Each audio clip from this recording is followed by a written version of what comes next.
Okay, so I know, like my everyone has a choice to do right or to do evil, and I come to give human beings that choice because I mean, you guys could just turn on your television and see how high these flood waters. People are getting pulled off roofs of their homes. I mean, it's coming so fast. Babies taking naps in their beds, like, and waters, and you don't know how to swim. It's over. So many people. This is just birthing pains. This is nothing compared to what's to come. And I'd rather leave the blessing of my oil behind than to just be get up and out. Because if I'm up and out, even the righteous ones, the ones that I love, will barely be saved.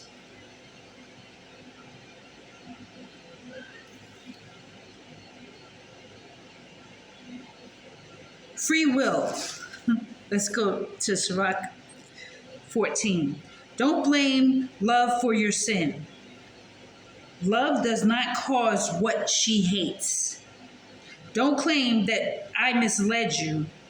I don't need the help of sinners to accomplish my purpose. And my Father doesn't need the help of sinners to accomplish his purpose. Love hates evil in all forms. I hate evil in all forms, and those who fear my Father find nothing attractive in evil. When in the beginning, love created human beings, she left them free to do as they wished. If you want to, you can keep love's commands. You can decide whether you will be loyal to her or not. I have placed fire and water and fire before you. Before you. Reach out and take whichever you want. You have a choice between life and death. You will get whichever you choose. Love's wisdom and power are great, and she sees everything, and my Father sees everything. I am aware of everything people, no, he is aware of everything a person does, and he takes care. And love takes care of everyone who fears her Father. She has never commanded anyone to be wicked or given anyone permission to sin.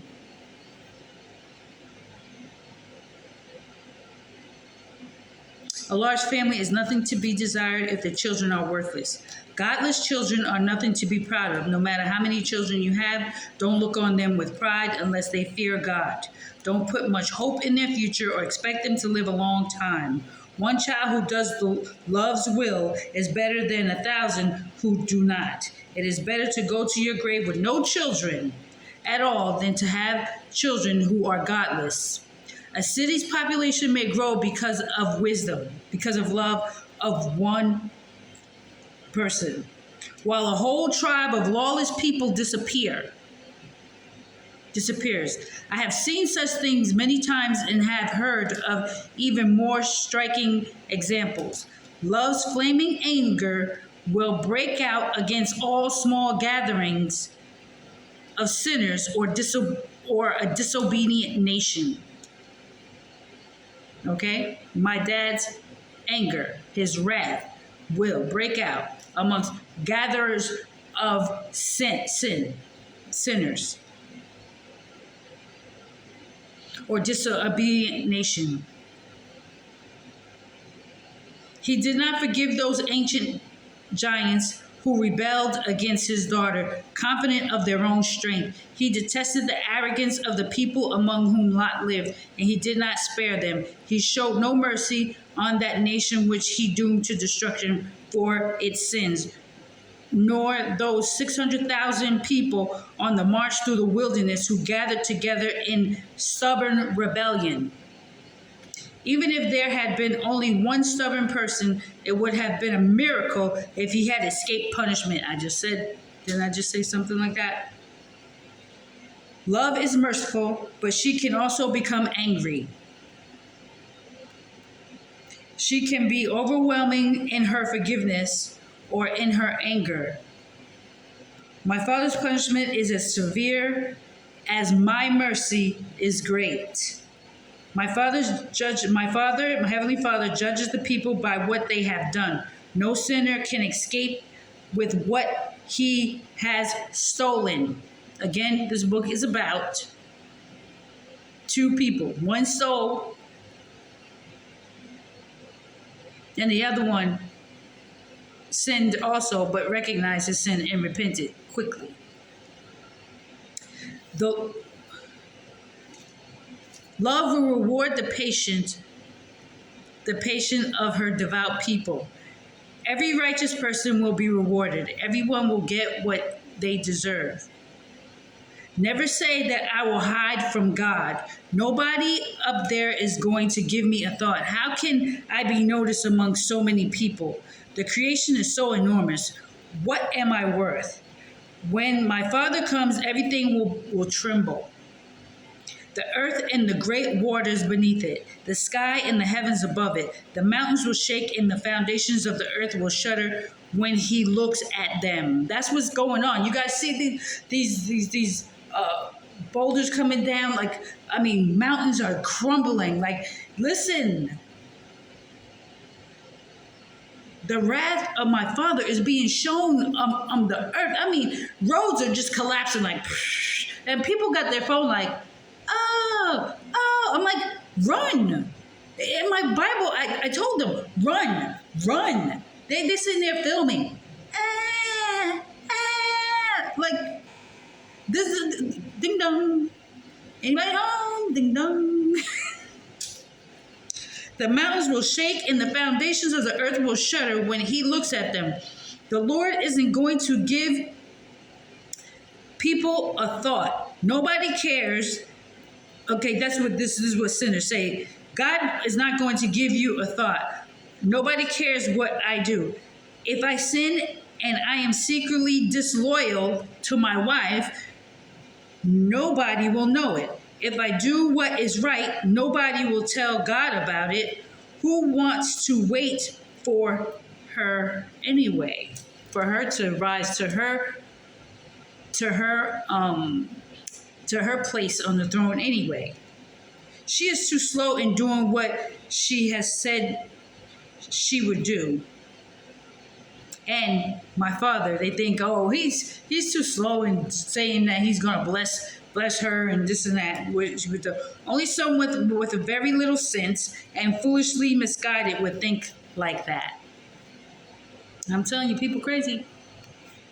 And so what people have to understand, my people understand that I am a teacher. I'm the one that can read this book and explain to you exactly what's going on. My Father left this book here centuries, and it has been rewritten and rewritten to the likings of man. But wisdom is so smart that she figures out what my Father told me in spirit, so that I could bring smiles on the people's faces that love me, that worship me in their hearts, okay? And in their minds. And let me tell you something. When people worship me in their hearts, their spirit automatically does what's right for me.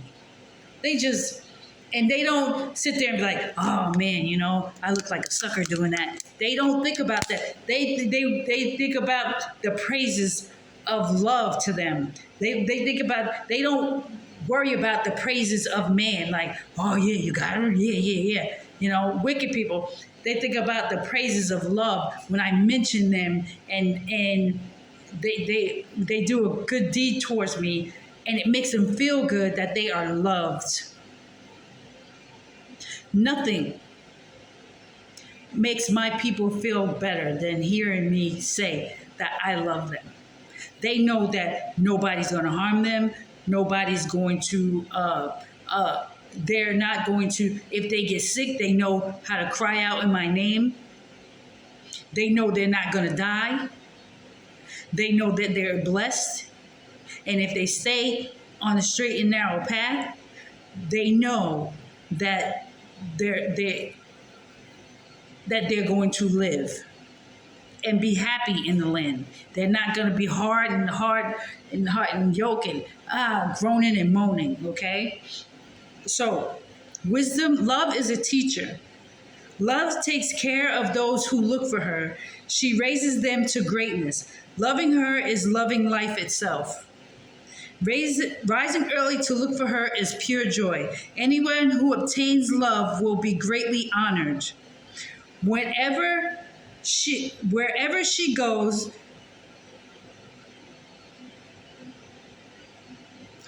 wherever he goes, love will bless him.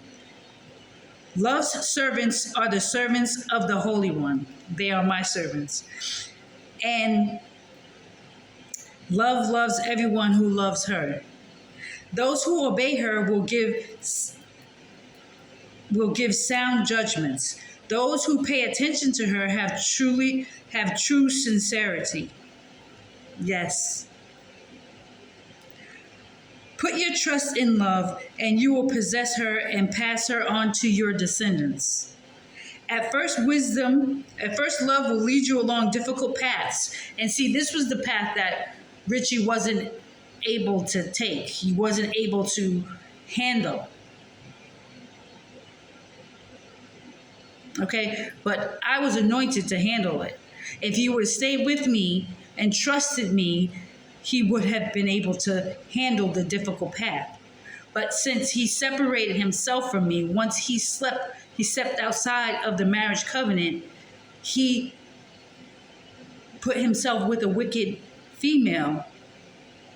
He became lost, blind, where he could not see anymore. He couldn't even see me.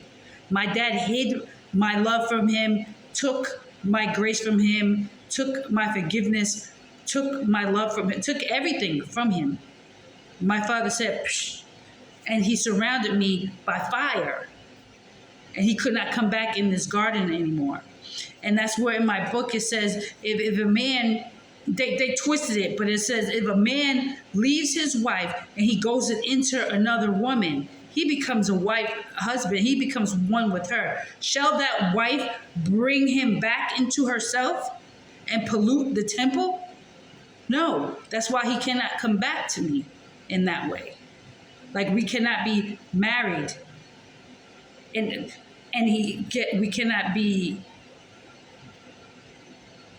we cannot come back together sexually, be intimate with each other again. It's divorce. It was the end of Ayana and Richie. Okay, so once Richie dies and he turns and he gets his sight back, he's new. He's a new creation. And then he's able to see me. My father will reveal myself to him, and then he can really see me the way he was meant to see me. Okay, in the Holy Land, which he was back in the day when him and I played, probably the fifth generation of my grandkids. He and I will meet and grow up hanging out with each other. And he's bad, and he's getting me in trouble and everything else. But that's not before Michael and I get together. But it's a whole story. It's a whole story. So, put trust in love, and you will possess her and pass her on to your descendants. At first, love will lead you along difficult paths. She will make you so afraid that you will think you cannot go on. The discipline she demands will be tormenting, and she will put you to the test with her requirements until she trusts you completely. Then she will come to you with no delay, revealing her secrets to you and make you happy. But if you go astray, she will abandon you and let you go to your own ruin. That's me. And my dad is just so telling you guys about it. That's who you are, Yana. Like, listen, you go straight, that's it. It's over. It's over. And let you go. Okay, you know better than me, so that at least that's what you think.